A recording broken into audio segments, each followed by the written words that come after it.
தென்னாடுடைய சிவனே போற்றி, எந்நாட்டவர்க்கும் இறைவா போற்றி, காவாய் கனகத்திரளே போற்றி, கையிலை மலையானே போற்றி போற்றி.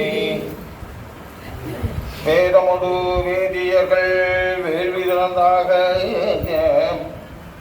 போதமொடு கொடிமலர்கள் தூவி,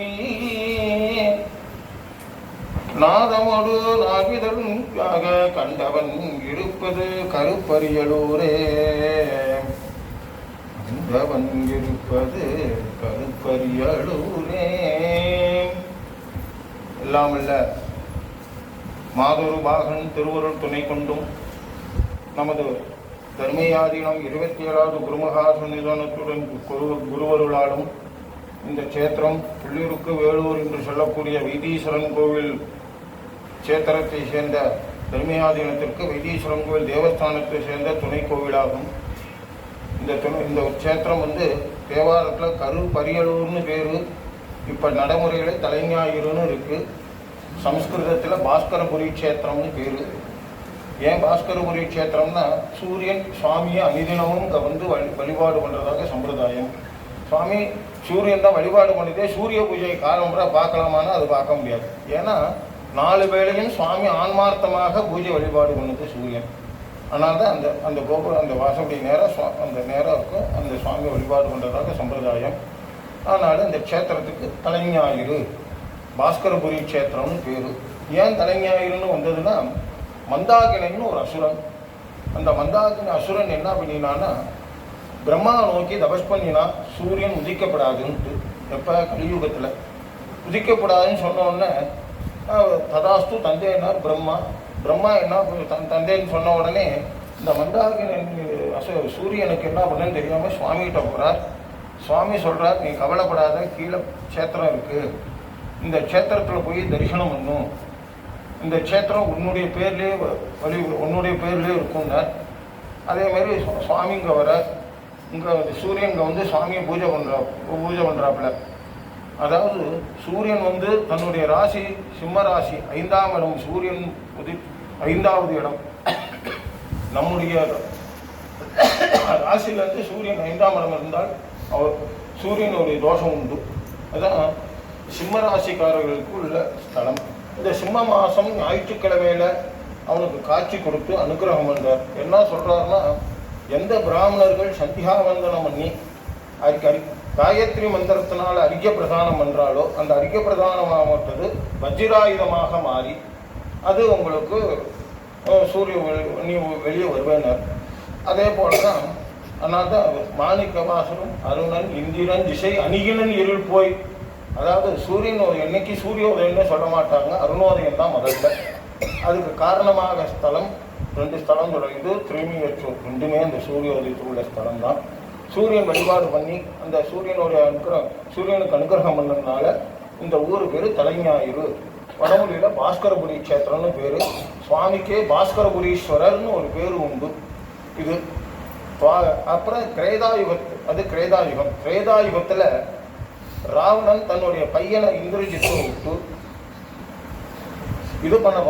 இந்திரஜித்தை விட்டு இந்த லோகசஞ்சாரம் பண்ணும் பொழுது சுவாமியுடைய விமானம் இங்கே இருக்குன்னு தெரிஞ்சே அவனுடைய விமானத்தை மேலே விட்டான். யார்? இந்திரஜித்து விட்டதுனால, அந்த விமானம் மேலே விட்டதுனால அவனை ஒன்றும் இல்லாமல் பண்ணிவிடுறார். ஒன்றும் இல்லாமல் பண்ணின உடனே என்ன பண்ணுறதுன்னு தெரியாமல் இருக்கும் பொழுது அப்போ அந்த நேரத்தில் இவர் போகிறார். யார்? நாரதர் போகிறார் இலங்கைக்கு. என்னப்பா கவலையாக இருக்கேன்? ஒன்றும் இல்லை, ஒன்றும் கவலைப்படாது அப்படின்னார். சரி, நான் ஒரு இது சொல்கிறேன், அது மாதிரி செய்யினார். அவனுடைய சிம்மாசனத்துக்கு என்ன பண்ணினா, சிம்மாசனத்தில் நவகிரகத்தை வழியாக போட்டு போனான். கீழேருந்து 3வது படி திருப்பி போட்டு ஏறு, உனக்கு நல்லா இருக்கும்னார்.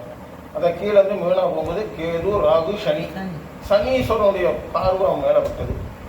யாராக இருந்தாலும் சனீஸ்வரனுக்கு 7.5 வருஷம் இது. அவன் சிவபூஜை பண்ணுறவன்.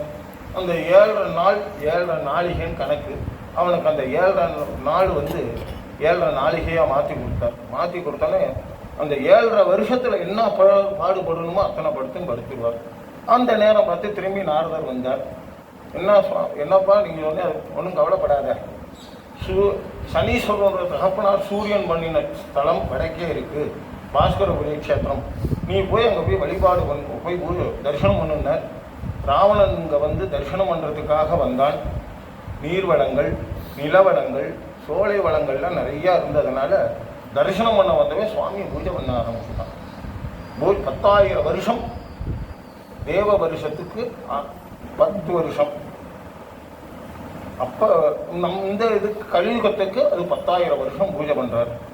இன்னும் ராவணன் பூஜை பண்ணும்போது பூஜையோட மகிழ்ச்சின்ட்டு சுவாமி பிரத்யட்சமாகி உன்னுடைய பையன் செய்த குற்றத்தை பொறுத்து நான் அனுக்கிரகம் பண்ணுறேன், அதனால் உனக்கு என்ன வரம் வேணும் அதுன்னு சொல்லுன்னு கேட்கும் பொழுது அப்போ இவர் இப்போ ராவணன் கேட்குறான், சுவாமி இது திரேதா யுகம், அடுத்த துவாபர யுகம், கலியுகம், 3 இந்த யுகம் முடிகிற வரைக்கும் இங்கே இருந்து 4 யுகம் அந்த கலியுகம் முடிகிற வரைக்கும் இங்கே இருந்து நீங்கள் வர பக்தாளுடைய குற்றத்தை பொறுத்து அனுக்கிரகம் பண்ணணும் அப்படின்னு சொன்ன உடனே அதை சரிக்கணும்னா அதனால சுவாமி இங்கேயே இருந்ததாக சம்பிரதாயம். அதனால்தான் சுவாமியுடைய திருநாமம் குற்றம் பொருத்தநாதர். அதனால்தான் அதனால்தான் சுவாமி திருநாமம் குற்றம் பொருத்தநாதர். வடமொழியில் அபராத சபாவனேஸ்வரர். குற்றம் நம்ம அபராதங்கிறது தமிழ் பேர் கிடையாது, சம்ஸ்கிருத வார்த்தை தான். சமம்னு பொறுத்துக்கிறது, அதான் அபராத சமாவனேஸ்வரர்னு வடமொழியில் பேர். சுவாமியுடைய திருநாமம் குற்றம் பொருத்தநாதர். அம்பாள் கோள் வளை நாயகி. ஏன் கோள் வளை நாயகினா இது வந்து கலியுகத்துக்கு முன்னாடி உள்ள கோவில். சூரியன் பூஜை பண்ணினதுனால மற்ற கிரகங்களுக்கு இங்கே வேலை கிடையாது, மற்ற கிரகங்களுடைய இதெல்லாம் கிடையாது. அதனால் அந்த கிரகங்கள்லாம் அடக்கி அருளாட்சி பண்ணுறதுனால கோள் வளை நாயகின்னு பேர். வடமொழியில் விசித்திர பாலாம்பிகின்னு பேர் இருக்குது. இந்த தேவாரத்தில் கருப்பரியலூர், கற்றவன் இருப்பது கருப்பரியலூரே, கண்டவன் இருப்பது கருப்பரியலூரே, காதவன் இருப்பது கருப்பரியலூரே. இதே மாதிரி இந்த தேவாரத்தில் கருப்பரியலூர். இந்த கருப்பரியலூர்னா சுவாமியை வந்து குழந்தை இல்லாதவா தம்பதிகளாக தரிசனம் பண்ணினா உடனே புத்திர சந்தான பிராப்தி உண்டு.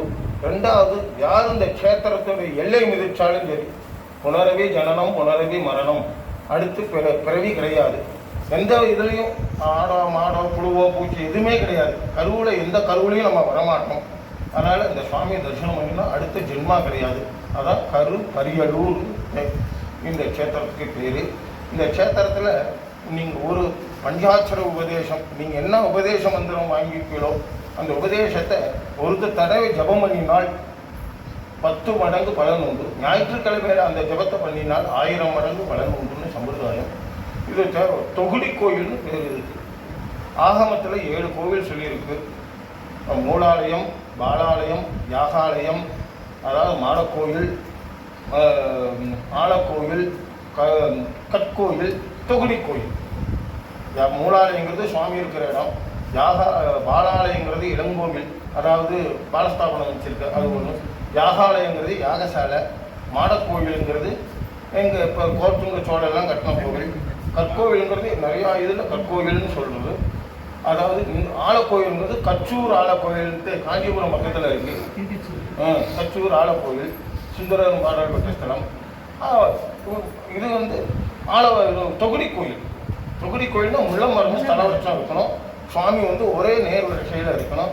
இது வந்து ஆகமம், வேதம், திருமறை இதுக்கெல்லாம் அப்பாற்பட்ட கோவில். ரொம்ப விசேஷமான ஸ்தலம். இங்கே வந்து தோணியப்பர் உண்டு. இதை வந்து மேலக்காளின்னு சொல்லுவார். அது வந்து சீர்காழி, இதை மேலக்காளி. இங்கே தோணியப்பர் சட்டநாதர் உண்டு. பிரதி வெள்ளிக்கிழமை அந்த சட்டநாதருக்காக இங்கே பலிபீடத்துக்கு அபிஷேகம், மேலே சட்டநாதருக்கு தீபாராதனையும் உண்டு. ரொம்ப விசேஷமான ஸ்தலம். இங்கே தரிசனம் பண்ணி இது பண்ணிங்கன்னா எல்லாத்துக்கும் எல்லா க்ஷேமங்களும் உண்டாகும், எல்லாத்துக்கும் எல்லா நலமும் உண்டாகும்னு கேட்டுக்கிறோம். பார்வதி பதையே நாடுடைய சிவனே போற்றி.